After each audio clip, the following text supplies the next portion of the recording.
शिवतवरिष्ठं सर्वकल्याणमूर्तिं परशुकमलहस्ते शोभितं मोदकेन अरुणकुसुममालं व्यालबद्धोदरं च मम हृदयनिवासं श्रीगणेशं नमामि। मम हृदयनिवासं श्रीगणेशं नमामि।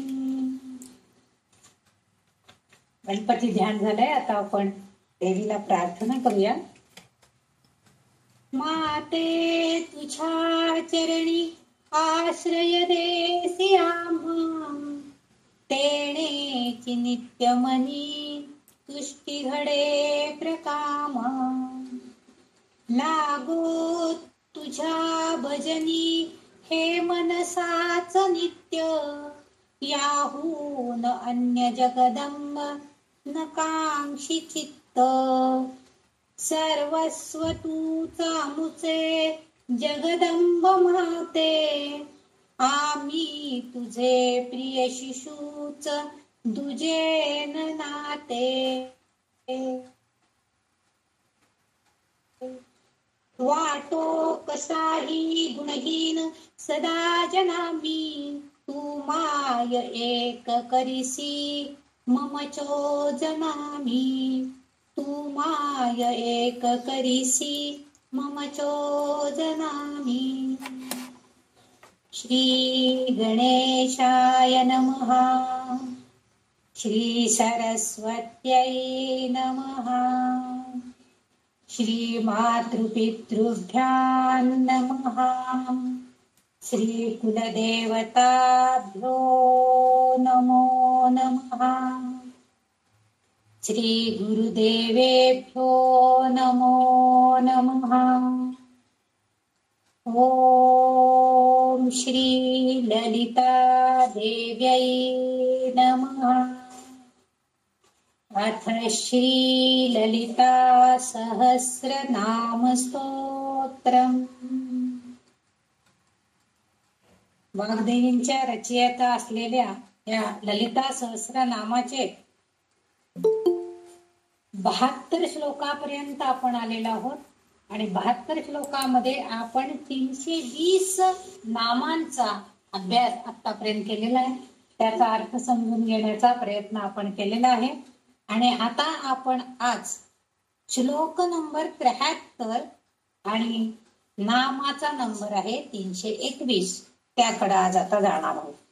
तो जो श्लोक आहे तो श्लोक असा आहे, काम्या कामकला रूपा कदंब कुसुम प्रिया, कल्याणी जगती कंदा करुणा रस सागरा।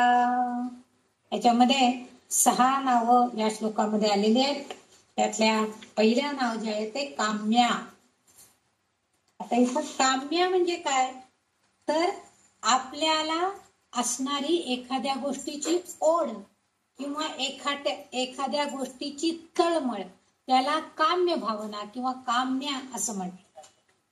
आता इथं ह्या वाग्देवींना असं अभिप्रेत असावं की साधक जे लोक आहेत, जे भक्त लोक आहेत, त्यांना मुक्तीचा मार्ग हवा असतो आणि मुक्ती हवी असते आणि ती केवळ कोण देऊ शकतं, तर ती ही ललिता मातेच्या कृपेमुळं, तिच्या मार्गदर्शनामुळेच आपण केवळ हा मुक्तीचा मार्ग अवलंबू शकतो। कारण तिच्या मातेच्या ज्ञान प्रकाशानेच फक्त आपल्याला ते शक्य होऊ शकतं। म्हणून आपण तिची भक्ती करतोय आणि ती साधकांना प्रसन्न होऊन त्याची कामना पूर्ण करते। म्हणजे त्यांच्या मनामध्ये जी मुक्ती मिळवायची साधना, त्यांची जी साधना चाललेली आहे मुक्ती मिळवण्यासाठी, त्यासाठी ती त्यांना सहाय्यक होते, त्यांच्यावर प्रसन्न होते आणि त्यांच्या मुक्तीच्या मार्गदर्शनाचं काम ती पूर्ण करते, त्यांची कामनाही पूर्ण करते। हा एक अर्थ इथे अभिप्रेत आहे। आणखीन एक असा अर्थ आहे की तो म्हणजे गडद चंद्र। काम्या म्हणजे गडद चंद्र। नवमीचा जो चंद्र असतो, नवमी नाही, द्वादशीचा जो चंद्र असतो, तो चंद्र हा त्या पंधरवड्यामधला चंद्रकलेचा जो पंधरवडा असतो म्हणजे प्रतिमा द्वितीया तृतीया चंद्र थोडा थोडा थोडा मोठा होत जात असतो आणि 12व्या तिथीला म्हणजे द्वादशी या तिथीला हिला काम्या या नावानं ओळखलं जातं. या तिथीला काम्या नावानं ओळखलं जातं आणि त्या दिवशी असणारा जो चंद्र आहे तो गडद चंद्र असं म्हणतो. गडद म्हणजे अगदी आपण म्हणतो ना की गडद लाल गडद निळा म्हणजे खूप अगदी जास्तीत जास्त निळा रंग असेल असं अशी वस्तू किंवा असा रंग. तसं इथं गडद चंद्राचा प्रकाश असा अर्थात अभिप्रेत आहे. जसं जसं चंद्रकला मोठी मोठी मोठी होत जात असत तसं काय होतं चंद्राचा प्रकाश हा तेजस्वी आणखीन तेजस्वी. बारीक चंद्रकोर असेल तर चंद्राचा प्रकाश असं थोडासा लाईट मध्ये आपल्याला बघायला मिळतो. पण जसं जसं चंद्रकोरीचा आकार वाढायला लागतो तसं तसं हा प्रकाश तेजस्वी व्हायला लागतो. आणि इथं ह्या वाग्देवतांना असं अभिप्रेत आहे की साधकाची साधना त्याची तळमळ त्या मुक्ती मिळवण्याच्या मार्गाची अशी जर ह्या चंद्राच्या कलेप्रमाणे वाढत वाढत वाढत गेली तर ती तळमळ वाढायला पाहिजे. म्हणजे भगवत भेटीची ओढ त्याला लागली पाहिजे. त्या ललितांबिकेच्या कृपा प्रसादाची आस त्याच्या मनामध्ये किंवा तिच्यापर्यंत जाण्याची त्याची इच्छा प्रबळ व्हायला पाहिजे. आणि या सगळ्यासाठी सहाय्यभूत म्हणून तिचं हे जे नाम आहे काम्या हे या वाग्देवीने मुद्दाम इथे सांगितलेलं आहे.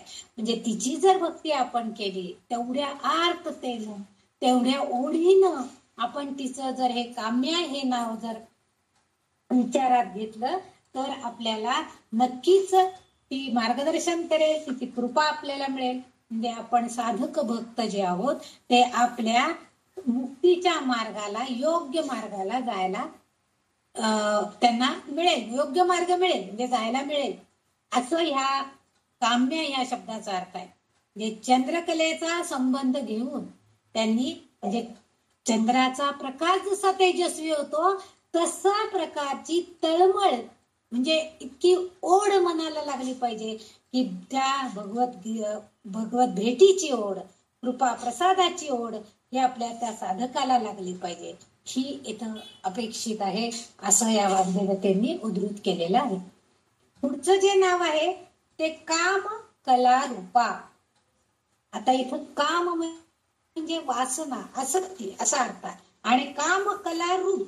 कला म्हणजे विविध प्रकार, कला म्हणजे विविध प्रकार. आता आपण असं म्हणतो चंद्रकला, चंद्राच्या कला म्हणजे विविध त्याची रूप.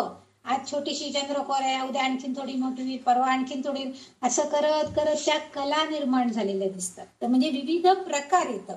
आणि रूपा इथं रूपा म्हणजे तिचं सुंदर रूप म्हणजे काम कला रूपा अशा 3 शब्दांमध्ये हे नाम 322 नंबरचं आहे.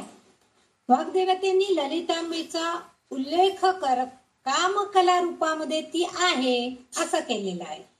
आता इथं तिचं ते सूक्ष्म रूप आहे आणि तिचा जो जोडीदार शिव म्हणजे शंकर याला फक्त या रूपाची जाणीव. ती सूक्ष्म रूपामध्ये तिथं आहे म्हणजे कामकला रूपामध्ये ती असताना ती सूक्ष्म रूपामध्ये आहे आणि याची फक्त जाणीव म्हणजे तिच्या कलेची तिच्या सौंदर्याची याची जाणीव फक्त शिवालाच आहे.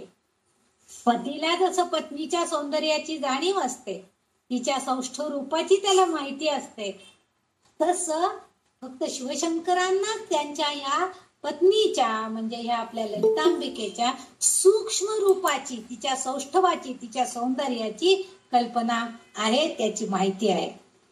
कारण कुंडलिनी रूपामध्ये ती अतिशय सूक्ष्म रूपाने शिवाशी एकरूप झालेली असते आणि सहस्रार चक्रामध्ये सूक्ष्मतम रूप ती प्राप्त करते.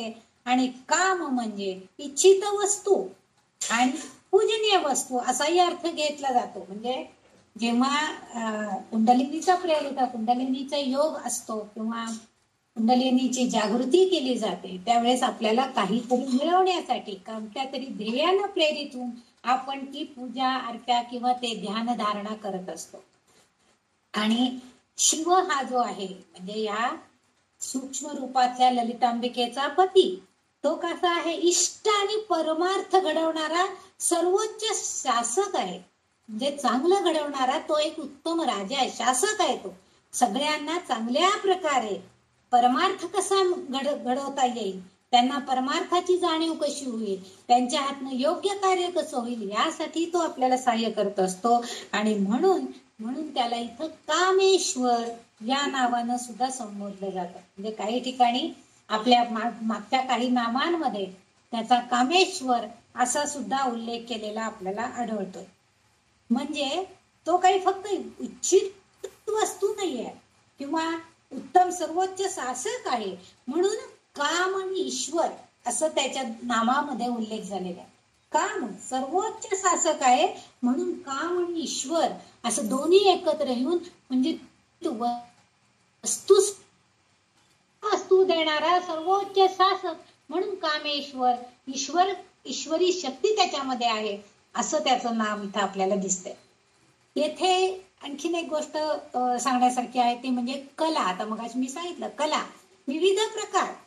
कला म्हणजे शिवाच्या सानिध्यामध्ये असताना ही जी शक्ती देवी आहे, म्हणजे ही ललितांबिका देवी आहे, ही विशिष्ट कार्यासाठी विमर्श रूप, म्हणजे विशिष्ट कार्यासाठी लागणारं जे रूप आहे ते रूप ती धारण करते. आणि ते रूप म्हणजे महात्रिपुर सुंदरीचं रूप आहे. म्हणजे खूपच महात्रिपुर, संपूर्ण त्रिभुवनामध्ये जिच्या सौंदर्याला कुठंच गालबोट लागणार नाहीये, किंवा जी इतकी सुंदर आहे की त्रिभुवनामध्ये तिचे सौंदर्याची वाखाणणी केली जाते आहे, अशी ती महात्रिपुर सुंदरी आहे. आणि होतंय काय, पण जेव्हा शिव एकटा असतो तो स्वयंप्रकाशी आहे, पण त्या शिवाच्या तेजाने विश्वाला प्रकाशित करण्याचं काम होऊ शकत नाही. ते काम या त्रिपुर सुंदरी त्याच्या सानिध्यामध्ये आली, म्हणजे ही ललितांबिका आपल्या पतीच्या सानिध्यामध्ये आल्यावरती या संपूर्ण म्हणजे संयुक्तपणे तिचं जे संयुक्त रूप आहे शिवाबरोबरचं एकत्रित असण्याचं, त्यामुळं ती जी तिची कला आहे म्हणजे तेज सगळ्यांना वाटण्याची, तर त्याला कामकला रूप असं म्हटलेलं आहे. म्हणजे ती म्हणून तिचं हे नाव सार्थ असल्यासारखं वाटतं.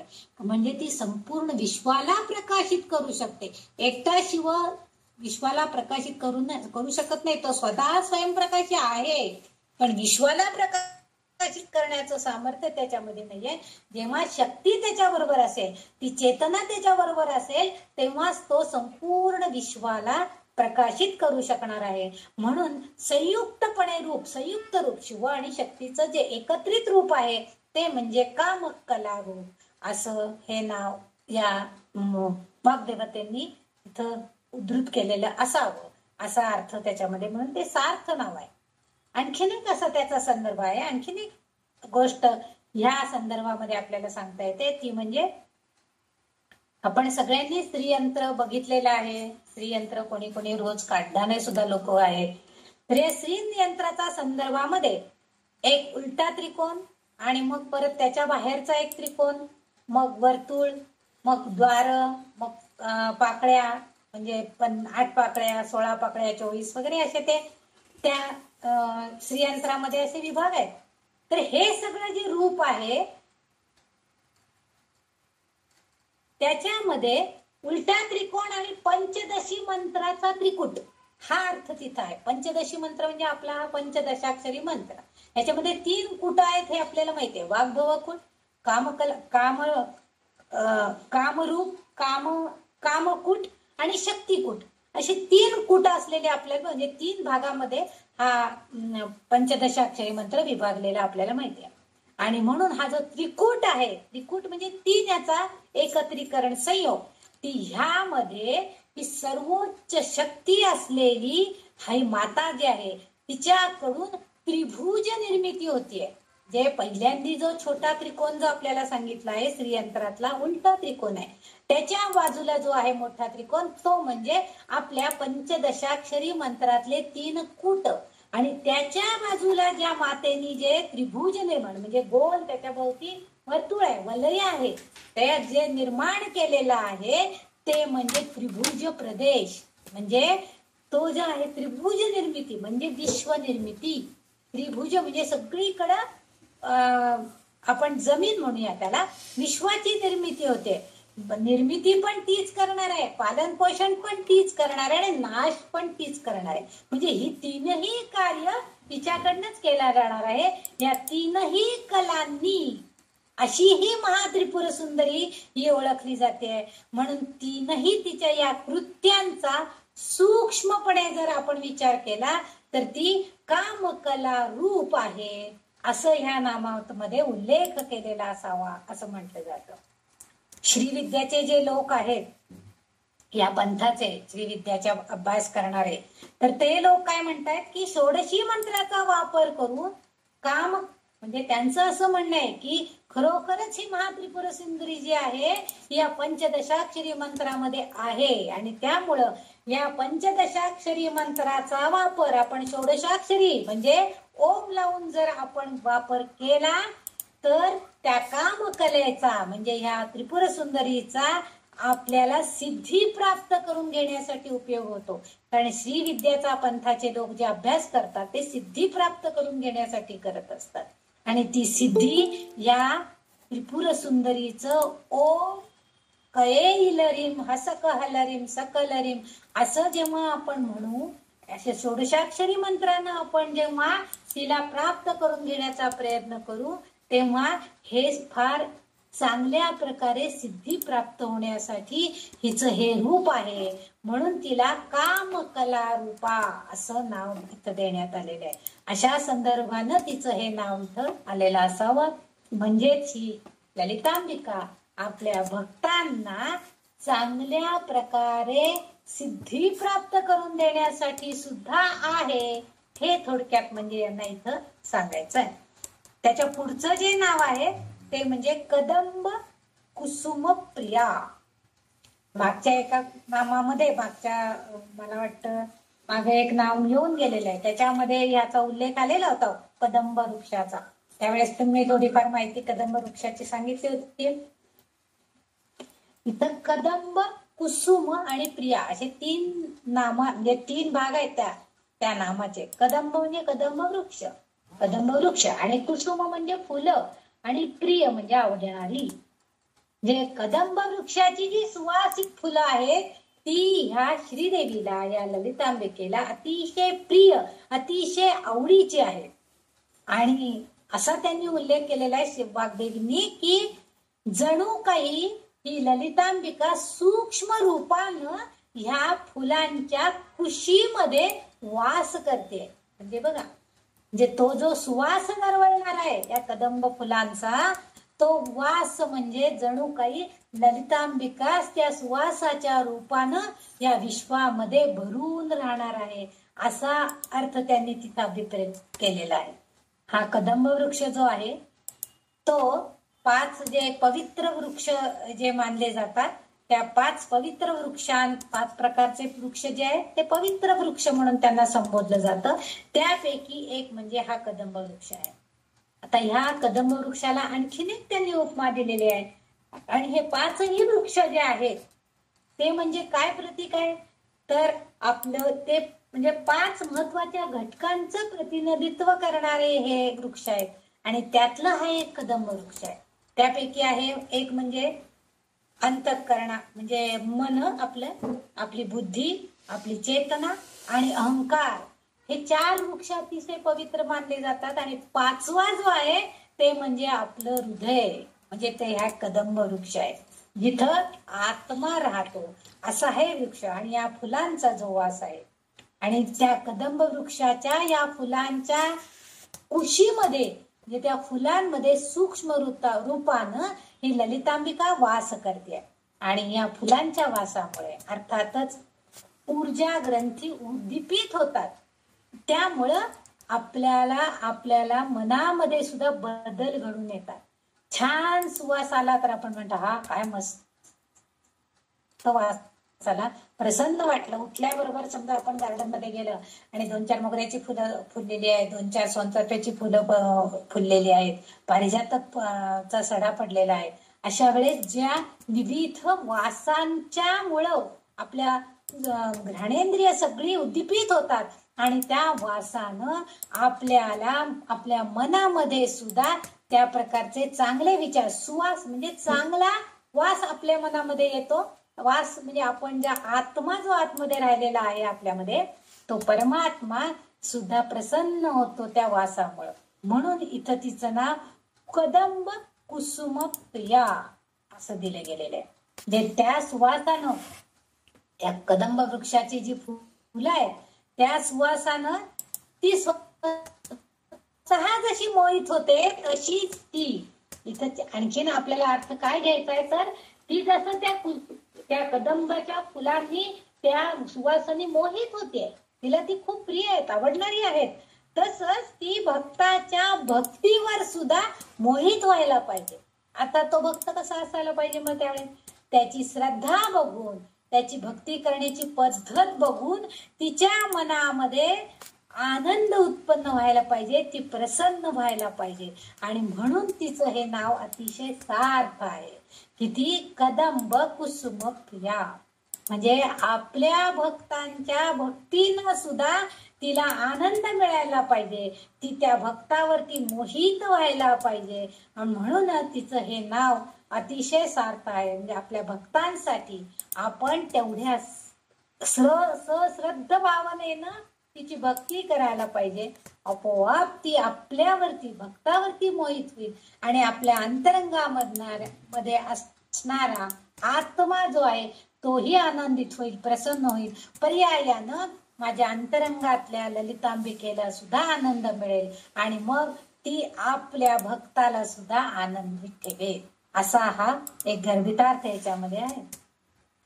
ललिता सहस्रनाम जसं आहे तसं ललिता त्रिशती म्हणून एक प्रकार तुम्ही ऐकून असाल कदाचित. म्हणजे 300 श्लोक आहेत. इथं जसं सहस्रनाम आहे तसं त्यांचे फक्त 300 श्लोक आहेत. त्याचा संदर्भ इथं आलाय कारण हे जे नाम आहे, आता आपण जे नाव कदंब कुसुम प्रिया, हे त्रिशती मधलं सुद्धा नाव आहे आणि त्याचा उल्लेख त्रिशतीमध्ये सुद्धा केला गेलेला आहे. आणि त्रिशती हे जे आहे हे आपल्या ललिता सहस्रनामाच्या ऐवजी ललिता त्रिशती म्हणजे ललितेची 300 नावं. तर ते नावं जी आहेत ती पण प्रभावशाली आहेत. त्याच्यामध्ये हे एक नाव आहे म्हणजे त्यामध्ये हे नाव असणार आहे आणि म्हणून त्याला महत्व प्राप्त झालेलं आहे.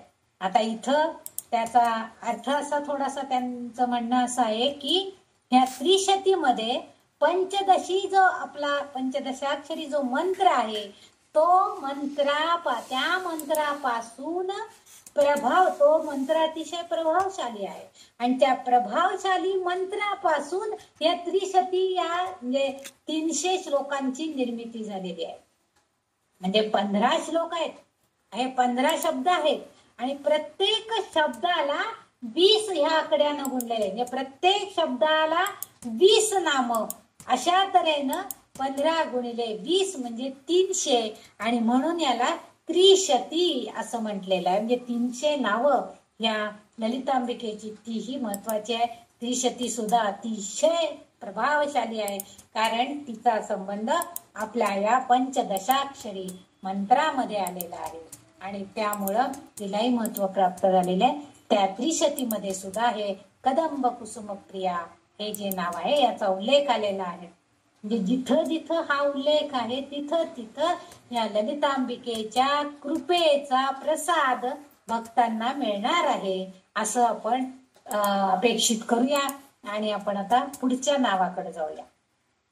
पुढचं जे नाव आहे, वाग्देवींनी प्रत्येक नाम इतकं चपखल बसवलेलं आहे आणि इतकं म्हणजे त्याला म्हणजे मर्यादाच नाही आहे. म्हणजे इतकी सुंदर त्यांनी प्रत्येक नावाची योजना केलेली आहे आणि त्याला अर्थ दिलेला आहे. त्यानुसार त्यांनी त्याचं वर्णन केलेलं आहे. पुढचं जे नाव आहे ते आहे 324 नंबरचं, ते आहे कल्याणी. आता आपण म्हणतो कल्याण करी, आपण आता आपल्या राजबोधाच्या याच्यामध्ये कल्याण करी रामराया म्हणतो. म्हणजे सगळ्यांचं चांगलं करणारा असा तो रामराया आहे आणि सगळ्यांचं कल्याण करणारी अशी ही ललिता देवी आहे. म्हणजे ती कल्याणीच आहे ना. म्हणजे ती शुभतेची मूर्ती आहे, शुभ करणारी आहे, चांगलं करणारी आहे. आता ह्या कल्याणी या शब्दाला त्यांनी प्रतिष्ठित असणारी, थोर असणारी, उदार असणारी, सगळ्या सद्गुणांची खाण, सगळं चांगलं असणारी, असे अनेक विध अर्थ या कल्याणी शब्दाला त्यांनी अभिप्रेत केलेले आहेत. वाग्देवी भरपूर अर्थ त्यांनी दिलेत, कारण ती शुभतेची मूर्ती, शुभ म्हणजे सगळं चांगलं असणारी अशी ती मूर्ती आपल्याला दिसते. ऋग्वेदामध्ये सुद्धा या कल्याण शब्दाचा अर्थ बऱ्याच वेळा केलेला आहे.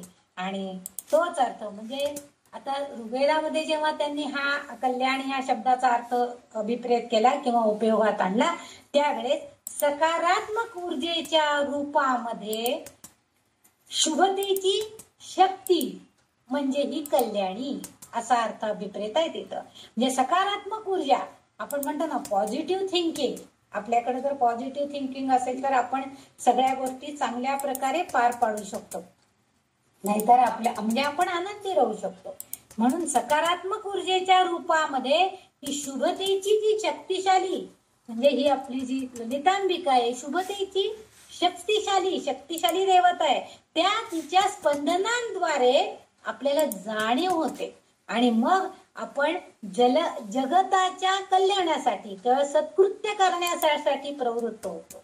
आणि ती प्रवृत्त करण्याचं काम ही ललितांबिकेचा कृपाच फक्त आपल्याला करू शकते. म्हणजे या जगताचं कल्याण करण्यासाठी ही शुभतेची शक्ती जी आहे, हिच्या स्पंदनांद्वारे आपण चांगल्या प्रकारे सकारात्मक ऊर्जेची निर्मिती करतो. आणि म्हणून तिचं हे नाव आलेलं आहे कल्याणी, हे तिचं नाव अगदी योग्य आहे. म्हणजे कारण ती आपल्या भक्ताचं नेहमी सगळं चांगलं, म्हणजे समजा सद्गुरू जे असतील तर ते सद्गुरू आपल्यापेक्षा आपला शिष्य कसा आणखीन मोठा होईल याकडे बघत असतात. तशा स्वरूपामध्ये ही ललितांबिका आपल्या शिष्यांना त्यांचं कल्याण कशामध्ये आहे, त्यांचं शुभ आणखीन कसं चांगलं होईल हीच इच्छा ही शक्ती माता करत असते. आणि त्यामुळं तिचं हे अगदी सार्थ नाव आपल्याला वाग्देवींनी इथं केलेलं दिसते. कल्याणी हे नाव त्यासाठीच पडलेलं आहे. त्याच्या पुढचं जे नाव आहे 325 नंबरचं जगती कंदा असं नाव आहे. आता जगती कंदा, जगती म्हणजे जगामध्ये असणारी जगन्माता, संपूर्ण विश्वाचं हे जगत म्हणजे विश्व, आणि या विश्वामध्ये असणारी, विश्वाचं कारण असणारी अशी ही जगन्माता. आणि कंद म्हणजे मूळ, तिचं मूळ आहे. म्हणजे काही नामांमध्ये आपल्याला असं, मागील काही नामांमध्ये आपल्याला असा उल्लेख आढळलेला आहे की ती ब्रह्मस्वरूपिणी आहे, महामाया स्वरूपिणी आहे, असाही उल्लेख काही ठिकाणी आहे. म्हणजे जशा प्रकारे ब्रह्माला विश्वाची निर्मिती करण्याचं काम भगवंताने दिलेलं होतं, तसंच या विश्वामधली चेतना शक्ती वाढवण्याचं काम या ललितांबिकेकडे आलेलं आहे. तीच चेतना देते आणि मगच या विश्वामध्ये चैतन्य भरलेलं आपल्याला बघायला मिळतं. म्हणजे ती प्रकाश आणि ऊर्जा या स्वरूपामध्ये आहे आणि तिच्याद्वारे विश्वाची निर्मिती होते. म्हणजे ह्या जगताची विश्वती, जगताचं निर्माण करण्याच्या मुळाशी हीच कारण आहे. म्हणजे नुसतं त्याला ब्रह्माला सांगितलं तू जगाची निर्मिती कर, पण तो प्रत्यक्ष एकटा हे काहीच करू शकत नाही. कारण जेव्हा त्या विश्वातील त्यांनी निर्माण केलेल्या मानवांमध्ये किंवा प्राण्यांमध्ये, सजीवांमध्ये जर चेतना शक्ती जर नसेल तर तो काहीच करू शकणार नाही. चेतना शक्ती असल्यामुळं तो सजीव काहीतरी कार्य, काहीतरी कृती करू शकतो. आणि म्हणून इथं त्या विश्वनिर्मितीच्या मुळाशी ही चेतना शक्ती असणारी ललितांबिका आहे. आणि म्हणून ती जगती कंदा, तिच्या मुळाशी म्हणजे विश्वनिर्मितीच्या मुळाशी हीच कारण आहे. म्हणून तिला जगती कंदा असं म्हटलेलं आहे. म्हणजे विश्वामधल्या ऊर्जा स्वरूपामध्ये ती आहे, प्रकाश ऊर्जा, चेतना ऊर्जा या स्वरूपामध्ये ती आहे. आणि तिच्याद्वारे ही विश्व निर्मिती होती आहे, विश्वाचं सगळं कार्य चालू शकते. आणि म्हणून तिला इथं जगती कंदा या नावानं उल्लेख केलेला या सहस्रनामावलीमध्ये आपल्याला बघायला मिळतो. त्याच्या पुढचं जे तिचं नाव आहे ते म्हणजे करुणा रस सागरा. आता करुणा म्हटले की आपण म्हणणार बाई त्यांचं इतकं त्यांनी ते रडत होते ना, मला खूप करुणा आली. म्हणजे काय आलं आपल्याला, तर आपल्याला माया वाटली, दया वाटली, म्हणजे त्यांच्याबद्दल सहानुभूती आपल्या मनामध्ये आली, म्हणजे करुणा.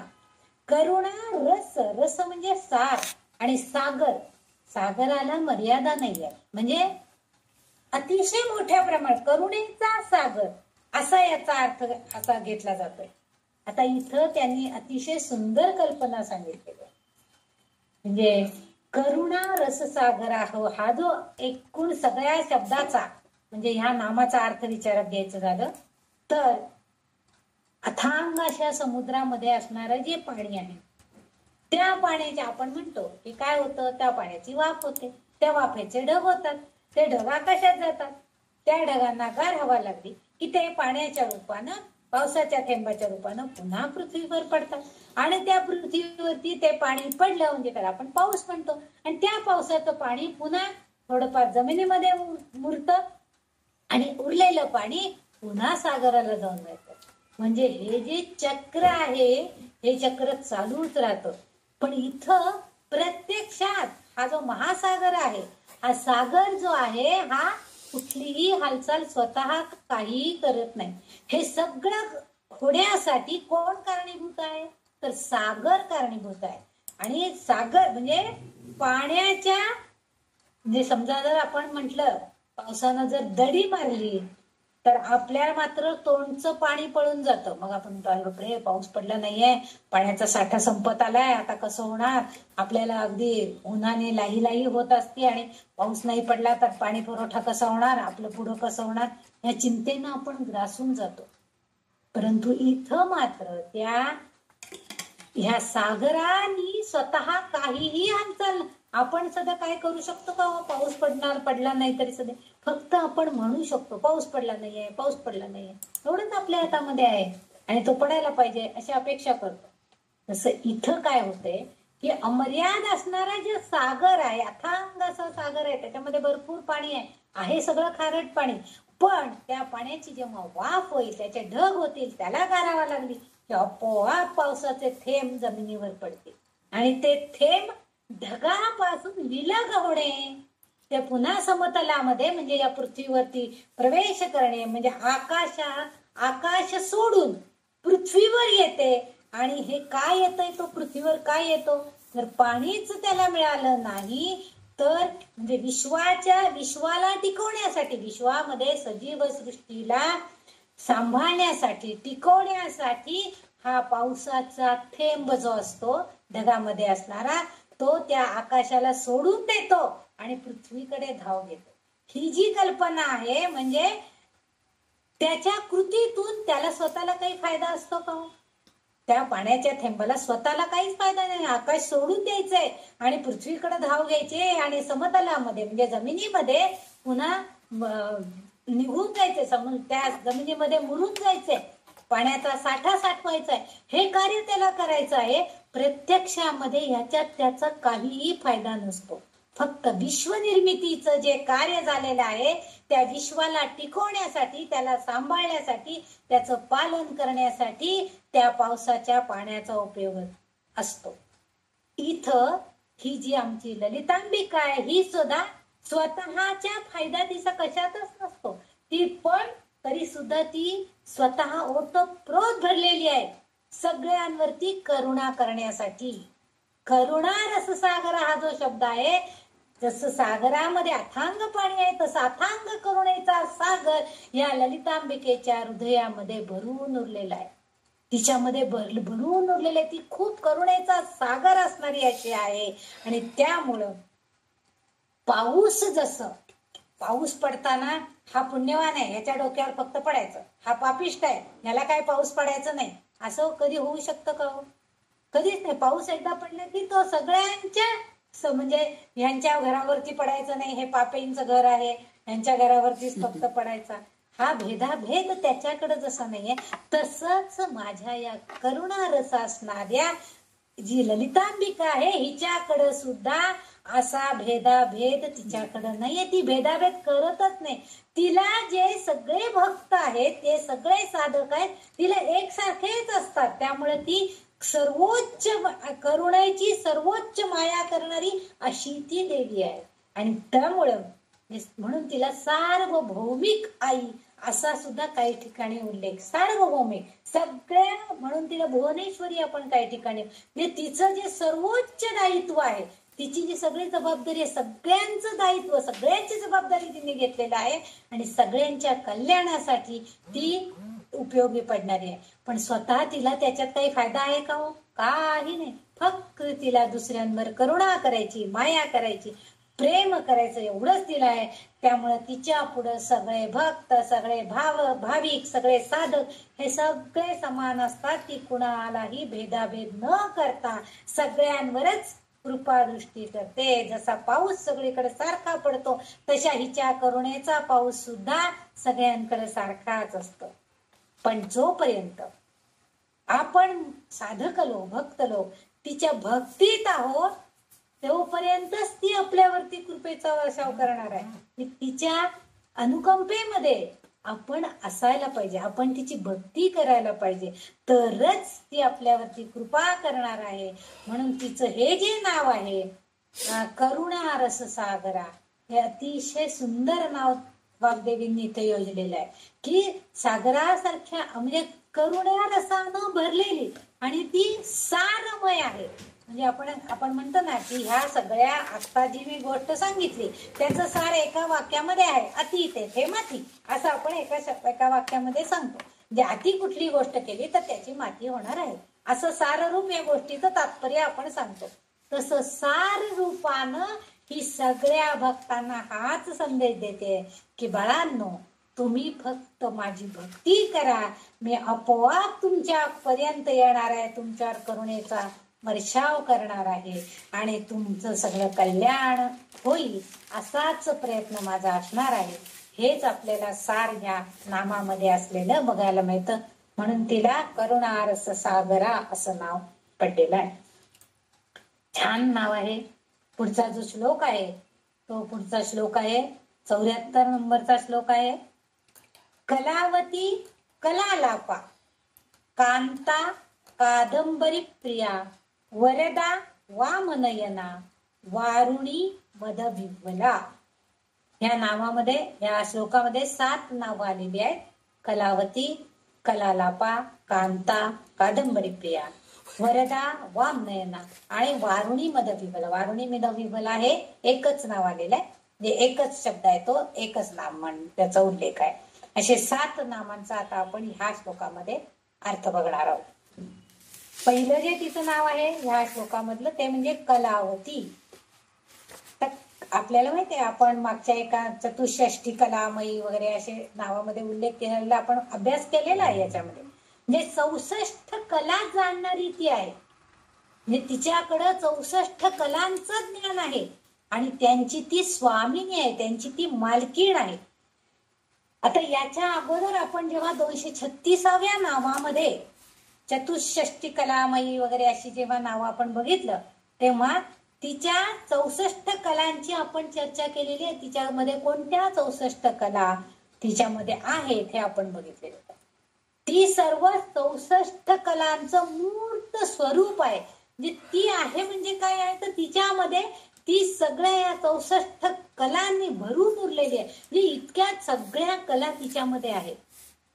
पण इथं तिचं जे मूर्त स्वरूप आपल्याला बघायचं आहे त्या मूर्त स्वरूपाकडे जाताना ती अष्टसिद्धी म्हणजे अष्टसिद्धीच्या मागमी आणि महागरिमा ह्या ज्या सांगितल्या होत्या जेव्हा ध्यानाच्या श्लोकाचा उल्लेख आपण बघितलेला होता. आणि महानिभी हरामृता मयूखै तर तो जो श्लोक आहे त्याच्यामध्ये आपण अष्टसिद्धींचा विचार केलेला. म्हणजे 8 सिद्धी आहेत कोणकोणत्या आणि त्या मिळवताना त्या 8 महामानवी शक्तींपासून ह्या 64 कला म्हणजे शक्तींपासून या 64 कला उत्पन्न होत आहेत. जे 8 सिद्धी आणि प्रत्येक सिद्धीच्या पुन्हा 8 उपकला म्हणजे 8 गुणिले 8 अशा 64 कला या 8 महामानवी शक्तींपासून त्या उत्पन्न होत आहेत, उद्भवत आहेत. आणि आपल्याला आपण जे सौंदर्य लहरी शिकलो त्याच्या काही श्लोकांमध्ये सुद्धा या 64 प्रकारच्या तांत्रिक कलांच्या रूपात ती आहे असं वर्णन नमूद केलेलं आपल्या, म्हणजे ती सगळीकडे आहे. सगळ्या म्हणजे देवी भागवतामध्ये त्याचा उल्लेख आहे, सौंदर्य लहरीमध्ये त्याचा उल्लेख आपल्याला दिसतो. तसं इथं ह्या श्लोकांमध्ये सुद्धा सौंदर्य लहरीच्या तिचं वर्णन 64 कला असणारी अशी ही देवता आहे. आता तुम्ही म्हणाल तेच पुन्हा काय सांगताय, 236व्या नामामध्ये पण तेच होतं, 64 कलांनी युक्त आहे, आणि इथं पण पुन्हा तेच सांगताय. याच्यामध्ये थोडासा फरक आहे. मागचं जे नाव होतं 236 नंबरच्या नामामध्ये तिच्याकडे 64 कला आहेत असं आपण बघितलं होतं, आणि ते आणि आत्ताचं हे 327 नंबरचं जे नाव आहे ह्या नामामध्ये फार सूक्ष्म असा फरक आहे. आधीच्या नामामध्ये ही ललितांबिका कलांच्या रूपात आहे, आणि ह्या नामामध्ये तिच्याकडे ह्या 64 कला आहेत. बघा, तिच्या रूपामध्ये ती आहे, म्हणजे त्या 64 कलांमध्ये ती आहे. म्हणजे समजा शिवणकाम करण्याची, विणकाम करण्याची कला आहे, तर त्या कलेमध्ये ती आहे. परंतु इथं जो अर्थ आहे तसं नाही, तर तिच्याकडे ह्या 64 कला आहे, म्हणजे ती ह्या सगळ्या कला जाणते असा अर्थ इथं आहे. त्या कलेमध्ये ती आहे, म्हणजे ती कला आपण विविध तऱ्हेनं जेव्हा समजा आता विणकाम करणारी असेल, तिने विणकामातून सुंदर सुंदर मूर्ती विणल्या असतील, त्या कलात्मिकता साधली असेल, छान छान टाक्यांचा उपयोग केलेला असेल, छान छान रंगसंगती साधलेल्या असतील, तर आपल्याला ते तिने जे काय पेंटिंग जे विणकाम केलेलं आहे ते बघायला आपल्याला मोहिनी पडते, आपल्याला आवडतं. खूप सुंदर विणकाम केलंय ना ताई तुम्ही, असं आपण सहज उद्गार काढतो. म्हणजे त्यामध्ये ती आहे, म्हणजे ते आपल्याला, कारण का मोहिनी पडते आपल्याला, त्याची भुरळ पडते आपल्याला त्या विणकामाच्या सौंदर्याची, म्हणजे त्या सौंदर्यामध्ये ती आहे. पण इथं मात्र ह्या 64 कला ज्या आहेत त्या तिच्याकडं आहेत असा अर्थ अभिप्रेत आहे या नामामध्ये. त्यामुळे हा सूक्ष्म असा बदल आहे. म्हणून इथं ती त्या कलांची स्वामिनी आहे असा उल्लेख. तिथं ती मूर्त स्वरूपामध्ये आहे, म्हणजे प्रत्यक्ष ती त्या रूपामध्ये आहे. विणकाम जे घडलेलं आहे किंवा एखादी गोष्ट आपल्याकडनं आपण जर जी चांगली काही निर्मिती केलेली असेल, कुंभार जेव्हा सुंदर एखादं मातीचं घडवतो एखादा घडा, त्या घड्याच्या रूपामध्ये सुद्धा ती आहे, म्हणजे मूर्त स्वरूपामध्ये ती आहे. परंतु इथं मात्र ती त्या सगळ्यांची स्वामिनी आहे, म्हणजे त्यांच्यावरती मालकीण म्हणून ती हक्क सांगू शकते, त्यांची स्वामिनी आहे. ह्याला आणखीन एक असं पण आपल्याला म्हणू शकतो आपण, याचा अर्थ थोडासा त्यांनी चंद्रबिंबाशी दिलेला आहे. चंद्रबिंब जेव्हा आपण आकाशात बघतो तेव्हा त्याचं प्रतिबिंब आपल्याला पाण्यात दिसतं, पण पूर्ण चंद्रबिंब जे आहे ते सगळ्या विश्वाला प्रकाशित करण्याचं काम करू शकतं. परंतु पाण्यात पडलेलं जे बिंब आहे ते आभासी आहे, तेही बिंबच आहे पण ते आभासी आहे.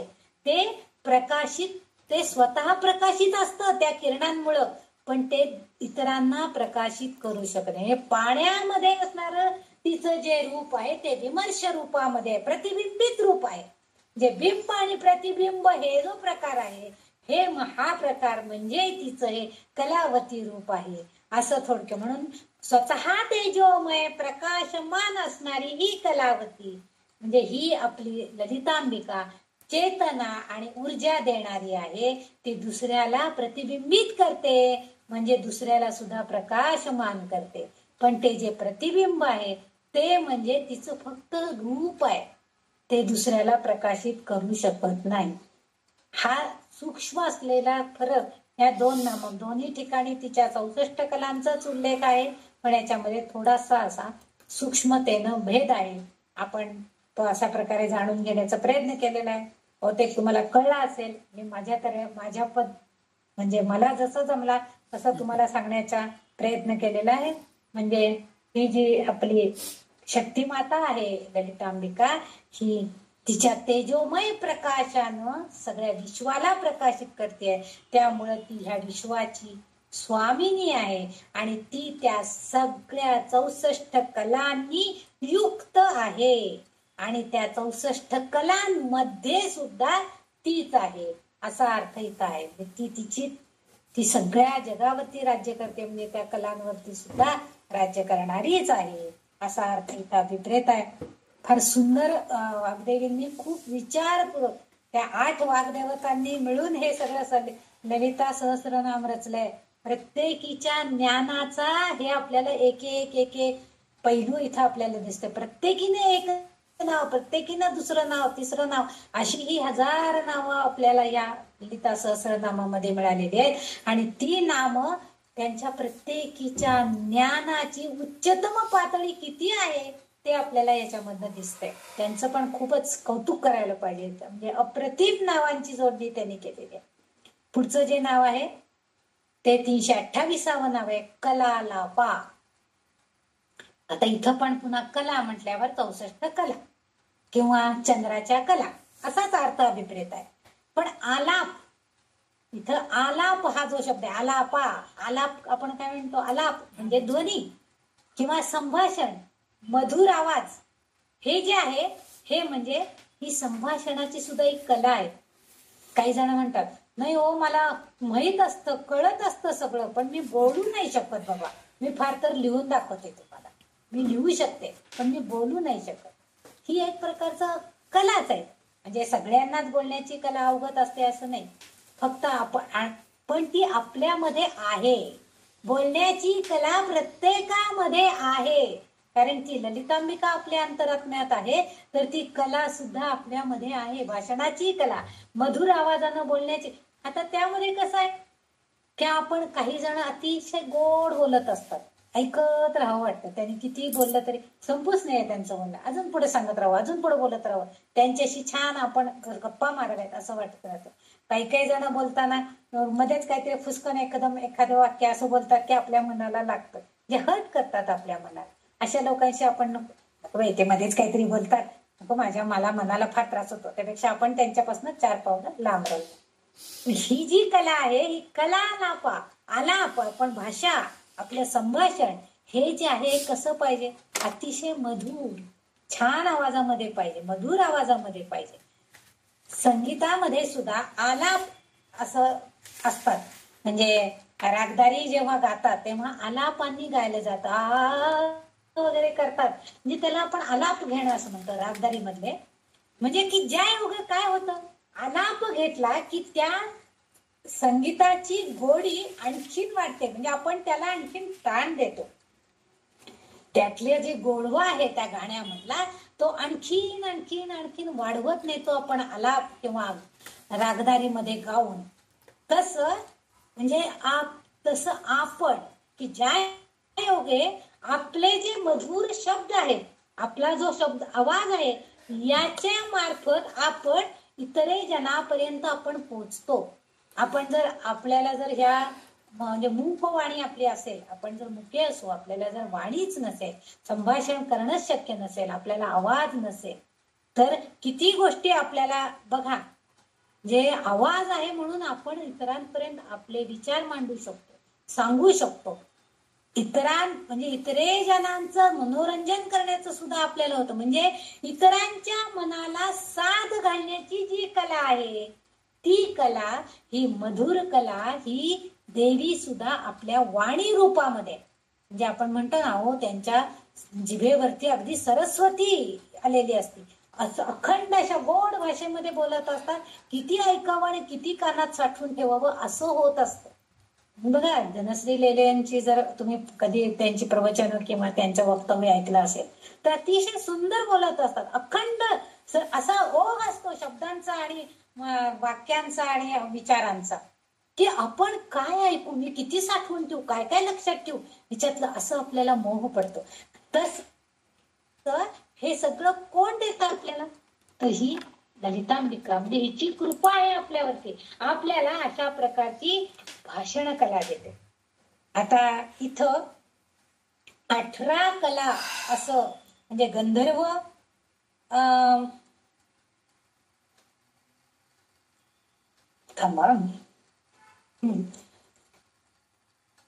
गंधर्व वगैरे जे शिकणारे किंवा गंधर्व विद्या जाणणारे असे जे लोक आहेत, हे नीतिशास्त्रानुसार यांच्या वाणीतून अशा 18 विद्यांची उत्पत्ती झालेली आहे. आणि साधक श्रीविद्याचा अभ्यास करणारे जे लोक आहेत त्यांनी या 18 विद्या उत्पन्न झालेल्या आहेत. आणि त्या विद्या प्राप्त करून घेण्यासाठी हा जो भक्त आहे, हा मनुष्य आहे, हा साधना करतो आणि मनाच्या भक्तीतून चांगल्या वाईटाचा भेद करून ती विद्या संपादन करून घेत असतो, प्राप्त करून घेत असतो. त्रिशक्तीच्या नामामध्ये ह्याही नामाचा, कलालापा ह्या नामाचा उल्लेख सुद्धा आलेला आहे. आणि म्हणून आपण जेव्हा एखाद्याशी बोलतो तेव्हा आपण अतिशय गोड आवाजामध्ये, मधुर आवाजामध्ये, शांतपणाने बोललं पाहिजे. काही जणांना एकदम असं हार्श किंवा जोरात बोलायची सवय असते. मला सुद्धा बऱ्याच वेळेला असं होतं की मी काही बोलताना एकदम भास्कन काहीतरी मोठ्यांदी बोलायचं. तसं आवाज उपयोगच नाहीये. घरामध्ये सुद्धा जेव्हा आपण शांततेनं बोलू तेव्हा त्याचा परिणाम जास्त चांगला होतो. आपण मोठ्यानं ओरडून आपल्या घरातल्या लोकांवर त्याचा परिणाम होईल असं ही चुकीची समजूत आहे. हे मला स्वतःला फार चांगलं कळतं, पण वळत नाही. हे मात्र ते देवीनीच ती कृपा करावी आणि हे सगळं माझ्याकडनं घडून आणावं अशी मी तिला पुन्हा पुन्हा प्रार्थना करते. शक्य होईल तेवढं शांत राहण्याचा प्रयत्न आपण करतो. ही जललितांबिका जी देवी आहे ती आपल्याला मधुर असं संभाषण करण्याची शक्ती देते. त्या आवाजामार्फत आपण इतरांपर्यंत पोहोचतो आणि आपोआपच आपल्या मनाची भक्ती, चांगलं वाईटांचा विचार करण्याची शक्ती, हे सगळं आपल्याला ती देते. आणि त्यामुळं गोड बोलण्याची संभाषण कला जी आहे हेच तिचं कलालापा म्हणून हे नाव आहे. हे मुद्दाम वाग्देवींनी इथं उल्लेख केलेला आहे. मागच्या एका नामामध्ये सुद्धा तिच्या या संभाषण कलेचं किंवा तिच्या आवाजाच्या गोडीविषयी उल्लेख आलेला आहे. पण तिथं आवाजाच्या गोडीविषयी आलेलं, इथं संभाषण कलेविषयी गोडी आले. थोडे थोडे फरक आहेत नामामध्ये सुद्धा. हे उल्लेख आलेले आहेत पण थोडासा फरक आहे. ती कला आता ती आपल्या भक्तांना देऊ इच्छिते. ती स्वतःकडे तिच्याकडे सगळ्या कला आहेत हो, कारण ती स्वामिनीच आहे त्यांची. पण त्या कला आपल्या भक्तांमध्ये कशा संक्रमित करता येतील ह्याचा प्रयत्न ती करते की जेणेकरून माझे भक्त जेव्हा माझी भक्ती करतील त्यावेळेस मी त्यांच्यामध्ये ही कला संक्रमित करीन. आणि केवळ तिच्या कृपेचीच तिने ती थोडीशी कृपा आमच्यावरती संक्रमित केलेली असावी, म्हणूनच कदाचित ही बुद्धी झाली असावी की आपण अर्थ तरी समजून घेऊया ही काय सांगितली आहे ललिता सहस्रनाम स्तोत्रामध्ये. कदाचित आपल्या सगळ्यांना त्यामुळेच आपल्याला ही बुद्धी झालेली असावी. ही तिचीच कृपा आपल्यावरती आहे असं म्हणायला हरकत नाही. आणि या संभाषण कलेद्वारे आपण एकमेकांशी संवाद साधू इच्छितो, एकमेकापर्यंत पोहोचवू शकतो. आणि ती कला आपण चांगल्या प्रकारे म्हणजे एकमेकाची उणीधुणी काढण्यासाठी संभाषण कला वापरायची नाहीये, किंवा ताई तुम्ही काय चुकलात हे सांगण्यासाठी आपण ती कला वापरायची नाहीये. तर ज्याच्यातनं जे चांगलं आहे ते आपण घेण्याचा प्रयत्न करायचा आहे. तेच या कलालापा या नावाचं सार्थ आहे. कला नामापामध्ये आपण शिकायचं. त्याच्या पुढचं जे नाव आहे ते म्हणजे कांता. कांता म्हटलं की आपल्याला माहिती आहे पूर्वीच्या काळी कांता म्हणजे बायको असं, आणि रमाकांत म्हणजे पती असा. रमाकांत आणि कांता अशा दोन नावामध्ये नवरा बायको अशा स्वरूपामध्ये, म्हणजे विष्णू आणि लक्ष्मी अशा स्वरूपामध्ये. पण ते आपण म्हणतो ना लक्ष्मीनारायणाचा दौरा आला म्हणजे काय, एक नवरा एक बायको ते दोघ जण पती पत्नी बरोबर आलेले असले की आपण त्यांना लक्ष्मीनारायण म्हणतो. किंवा रमाकांत कांता आलेले दिसत आहेत म्हणजे ते दोघ जण पती पत्नी आले. तर इथं हे कांता हा जो शब्द आलेला आहे हा ती सुस्वरूप आहे अशा अर्थानं आलेला आहे. पण अहो ती सुस्वरूप आहेच, सौंदर्याची खाणच आहे. आपल्याला आधीच्या बऱ्याच नामांमध्ये तिचा उल्लेख आहे. पण इथं कांता जो शब्द आलेला आहे तो मुख्य म्हणजे तिच्याकडे असणारी स्वरूपता, म्हणजे तिच्याकडे स्वतःमध्ये असणारी जी स्वरूपता आहे, सुस्वरूपी ती आहे. पण कशी आहे, शुभ लक्षणांनी युक्त आहे. शुभ लक्षणांची स्पंदने तिच्यातून कार्यान्वित होत असतात. आणि त्यामुळं तिची जी सुंदरता आहे ती स्थूल रूपामध्ये, म्हणजे ती सुंदर दिसते आहे, ती दिसायला छान आहे, ती सौंदर्यवान आहे, लावण्यवती आहे, हे तिचं स्थूल रूप झालं. परंतु ती इथं जो तो शब्द वापरलेला आहे, ती कांता हा शब्द जो वापरलेला आहे, तिथं ती सूक्ष्म रूपानं तिचं जे शुभलक्षणी स्पंदन आहेत, योग्य रूपाची म्हणजे तिच्या सौंदर्याची, ते सगळं सौंदर्य, कोणतं सौंदर्य? आता बघा, आवाजाची माधुर्यता, नंतर चांगले कृत्य दुसऱ्याकडनं घडवून आणण्याची तिच्याकडचा गुण, दुसऱ्याचं चांगलं भलं करण्याची, शुभ कल्याणकारी करण्याची कल्याणी हा गुण, हे सगळं जे आहे म्हणजे कल्याण करणं, शुभ कल्याण करणं, ही जी तिच्याकडे जी स्पंदन आहे, म्हणजे तिच्याकडे जे हे चांगले गुण आहेत, ही सगळी ती तिच्या भक्तांमध्ये कार्यान्वित करते. म्हणून तिला इथं कांता या स्वरूपामध्ये. आता कांता म्हणजे स्त्री रूप आहे आणि स्त्री म्हणजे एक मातृत्व भावना, मातृरूप असं तिच्याकडे बघितलं गेलेलं आहे. आणि त्यामुळं सर्वोच्च परब्रह्म म्हणजेच ही कांता असाही उल्लेख, म्हणजे अंतिम शेवट असणारी. आपला मुलगा कितीही चुकला किंवा कितीही त्याच्याकडं तो कसाही असू दे, तरी सुद्धा आईला तो अतिशय प्रिय असतो, ते तिचं मातृहृदय सांगत असतं. आणि म्हणून हा शब्द जो आहे ब्रह्मनिर्मिती करते, कारण मातृत्व तिच्याकडे आहे आणि ते निर्मिती करण्याचं कार्य ती करत असती.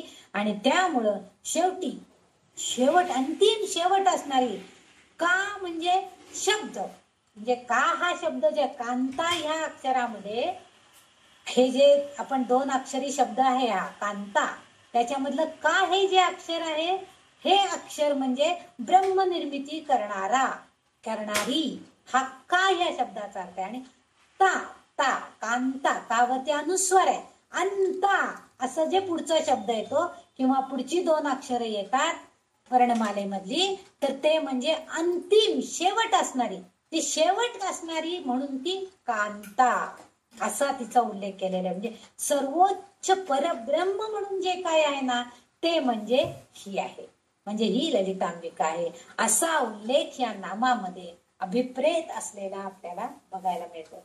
जे नुसती एक स्त्री किंवा एक पत्नी असा न अर्थ करता, ब्रह्मनिर्मितीच्या कार्यामध्ये जिला अंतिम शेवट असणार नाहीये अशी ती आहे, म्हणून ती कांता असा तिचा उल्लेख या नामामध्ये 329व्या या वाग्देवींनी केलेला आहे.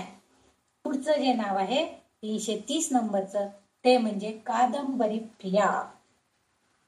आता कादंबरी म्हटलं की आपल्या डोळ्यासमोर एखादी कथा रंगवून आपलं त्याचं मोठे पुस्तक वाचन, हे पुस्तक बाळ आहे कथांचं त्या किंवा घटनांचा क्रम लावलेलं एक बाळ पुस्तक म्हणजे कादंबरी असं आपण म्हणतो.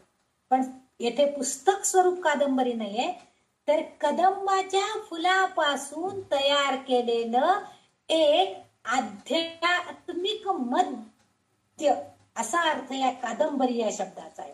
म्हणजे मागच्या एका नामामध्ये आपण कदंबाची फुलं सुवासिक असतात आणि त्या सुवासिक फुलांपासून एक असं मध्य तयार केलं जातं, अर्क काढला जातो त्याचा, आणि ते मध्य तयार केलं जेव्हा ती फुलं पूर्णपणे उन्मिलित होतात, फुलतात सगळीकडं, आणि ती पूर्ण फुललेली जी फुलं आहेत तेव्हा त्यांच्यातील परागामध्ये पराग जे असतात ते मधामध्ये, त्या परागामध्ये मध पूर्णपणे भरलेला असतो.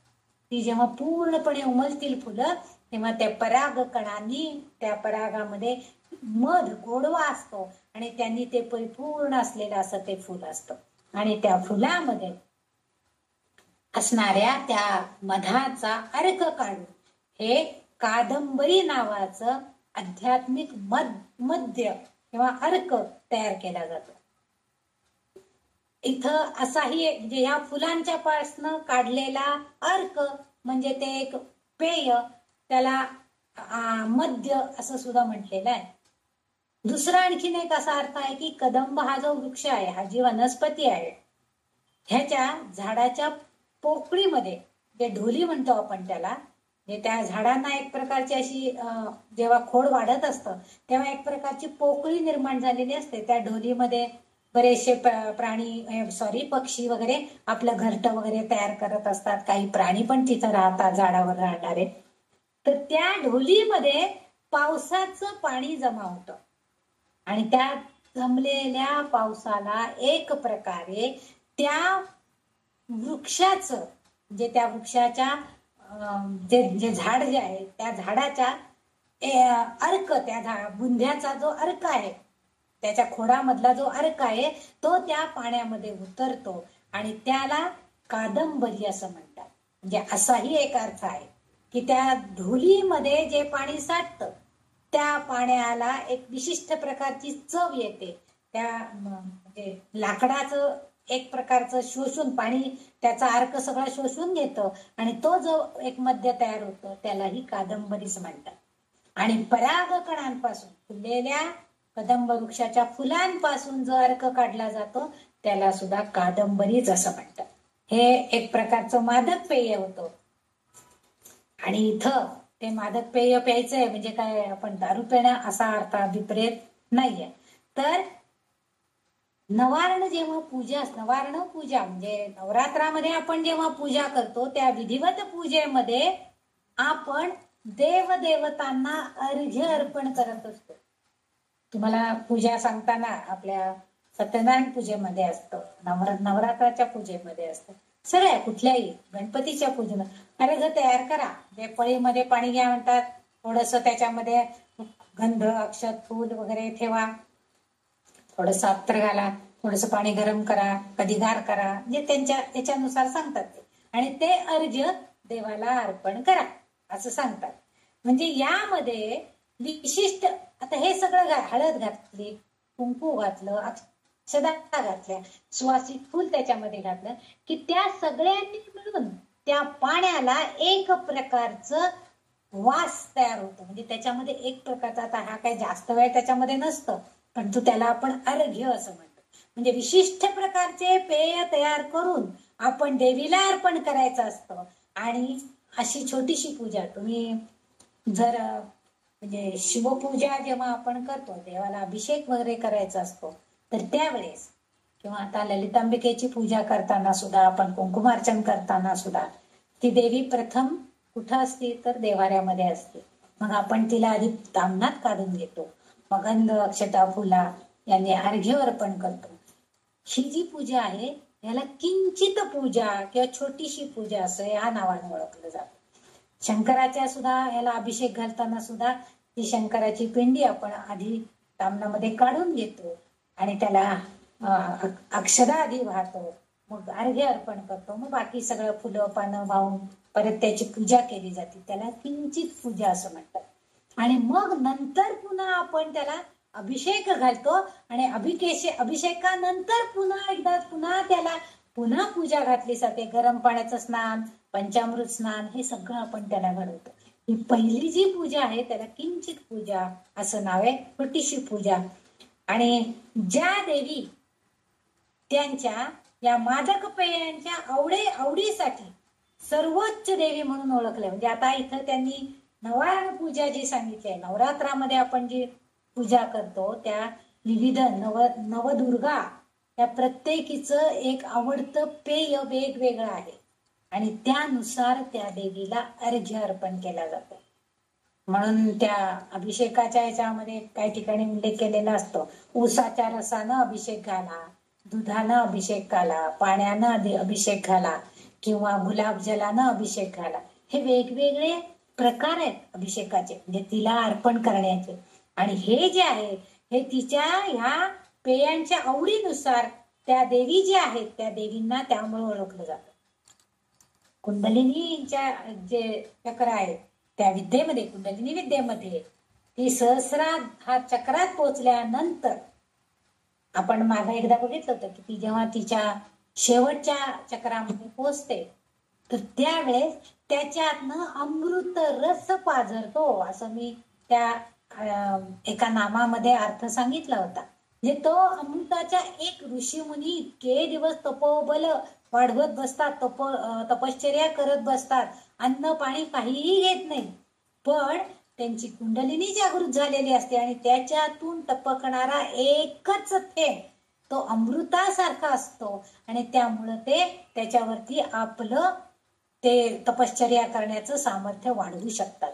म्हणजे हा अमृतासारखं दाबड म्हणजे अमृतासारखा उपयोग त्या एक थेंबाचा होतो.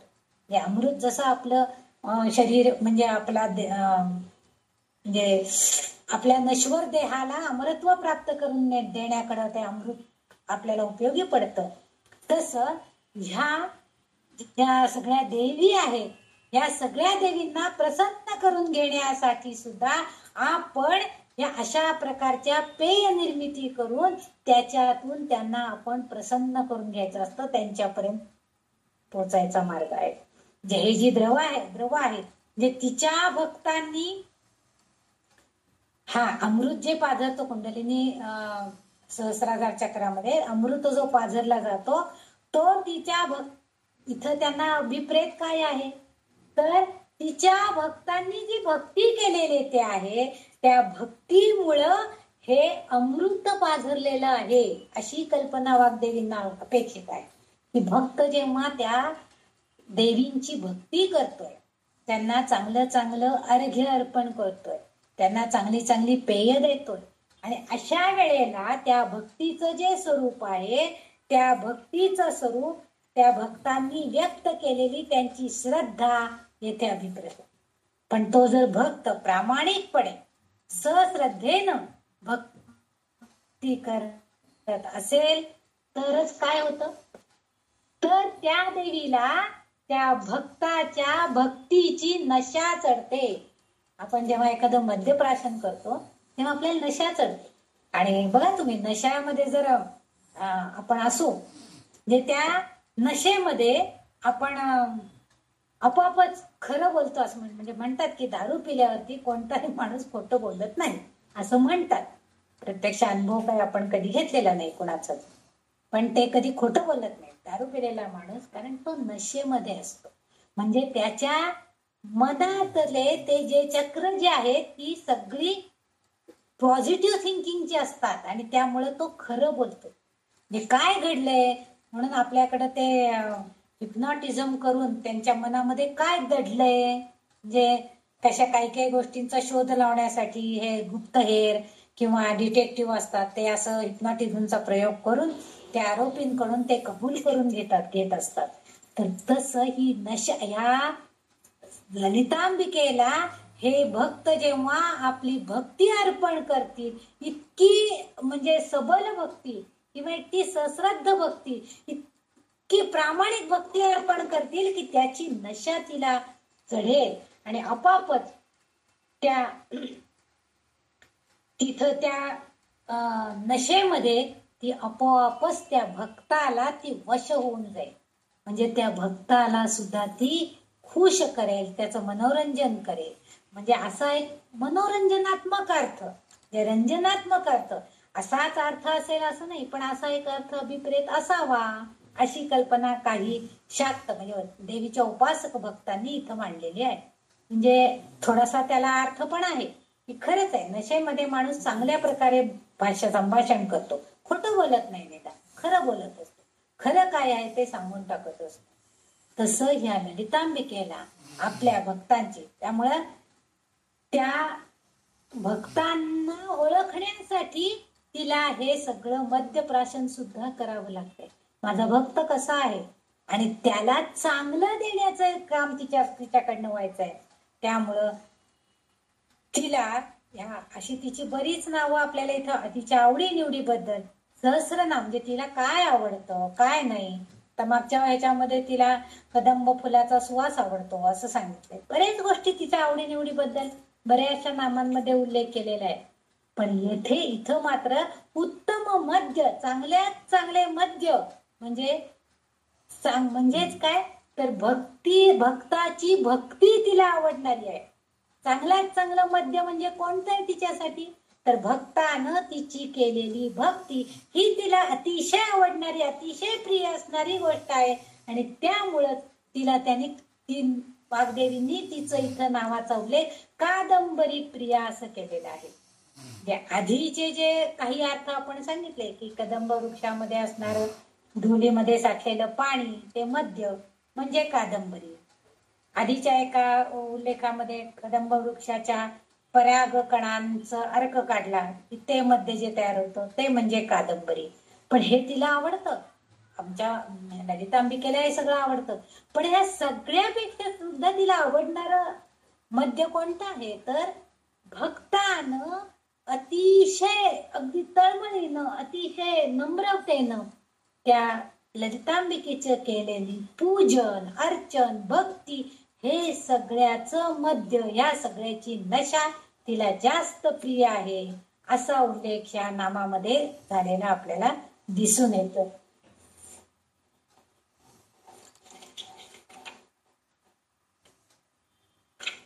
तीन नाव आहे 5 वाजता.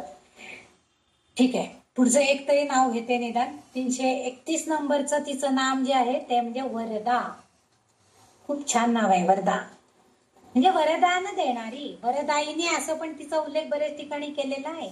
आपल्याला तुळजापूर वरदायिनी आरतीमध्ये वगैरे पण तिचा उल्लेख आहे.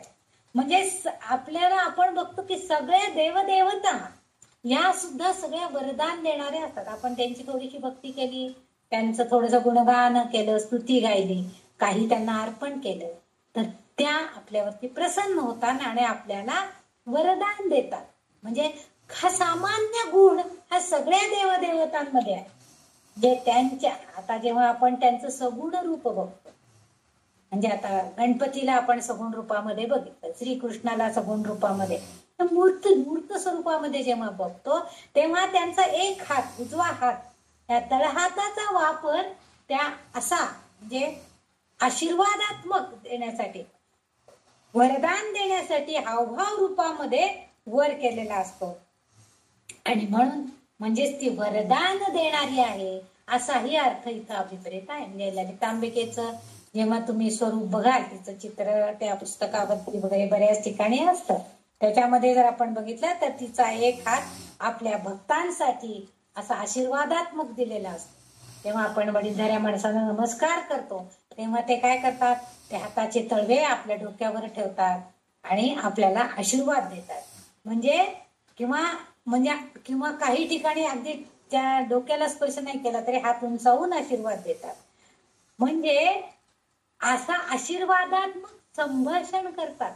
काही जण मनातल्या मनात आशीर्वाद देतात, काही जण मोठ्यांनी बोलून आशीर्वाद देतात, पण आपल्या हाताचे तळवे मात्र उंचावूनच घेतात, हे बोल देतात.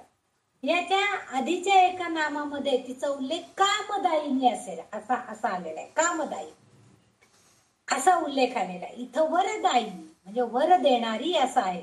सौंदर्य लहरीमध्ये सुद्धा ह्या नामाचं वर्णन, तू सर्व जगाला आश्रय देणारी आहे, तुझ्याशिवाय सर्व देवदेवता भक्तांना संरक्षण किंवा सुरक्षितता देऊ शकत नाहीत, तेव्हा ते देवदेवता हाताच्या इशाऱ्याने आपल्या साधक भक्तांच्या इच्छा पूर्ण करतात. पण भक्त अभय व्हायला हावभाव वरदा म्हणजे हावभाव दाखवून, म्हणजे हात वर करून तळवा वर करून दाखवून ते भक्तांना वरदान देत नाहीत. जे फक्त हातांनीच अभय दिलं जातं किंवा वर दिला जातो असं नाहीये. तर तिचे जे चरणकमल आहेत ते सुद्धा, तिच्या चरणांशी सुद्धा आपण लीन झालो, तिच्या पायांशी आपण जर नम्रपणे लोटांगण घातलं तर तिच्या पायांमध्ये सुद्धा शक्ती आहे. म्हणजे देवदेवता हात वर करून तुम्हाला वरदान देऊ शकतात, परंतु ललितांबिका ही जी आहे ही वरदा कशी आहे, हात उंचावून ती आशीर्वाद देणारच आहे, पण तिचे जे चरणकमल आहेत त्याच्यामध्ये सुद्धा इतकी शक्ती निर्माण झालेली असती की तिच्या पायांमध्ये असणारी जी शक्ती आहे ती सुद्धा आपल्याला मिळवायची असेल तर आपण तेवढं लीन तिच्या चरणाशी लीन व्हायला पाहिजे. आपण बघतो ना की भक्तानं गुरुशी अगदी चरणकमलांशी बसलं पाहिजे. गुरु जेव्हा वर बसलेला असतो तेव्हा त्याच्या भक्तानं किंवा त्याच्या शिष्यानं त्याच्या पायाशी नेहमी बसलं पाहिजे. असं पूर्वीच्या काळी असायचं, आजकाल काही तसं राहिलेलं नाहीये, परंतु पूर्वी असायचं. गुरु नेहमी उच्चासनावर असायचे आणि शिष्य नेहमी खाली, त्यांच्या खालच्या याला चरण, म्हणजे त्यांच्या चरणांशी लीन असतात. म्हणजे तो जेव्हा अभय मागतो त्या देवदेवतेकडं लीन होऊन त्यांच्या चरणाशी अभय जेव्हा मागत असतो, वरदान मागत असतो, तेव्हा काय होतं? तेव्हा त्याला आपोआप त्या चरणांशी गेल्यावरती, त्या चरणांच्या सानिध्यात आल्यावरती त्याच्या मनामध्ये असणार भय जे आहे ते आपोआप हळूहळू नष्ट होतं. अभय मिळतं त्याला, जे तो भयापासून दूर जातो. आणि भक्तांच्या इच्छा ज्या आहेत ते प्रदान करण्याचं काम ही शक्ती देवता, ही आमची ललितांबिका करते. आणि म्हणून ती वरदा आहे. म्हणजे सहजपणे ती तुम्हाला वरदान देऊन जाते, देऊन जाते.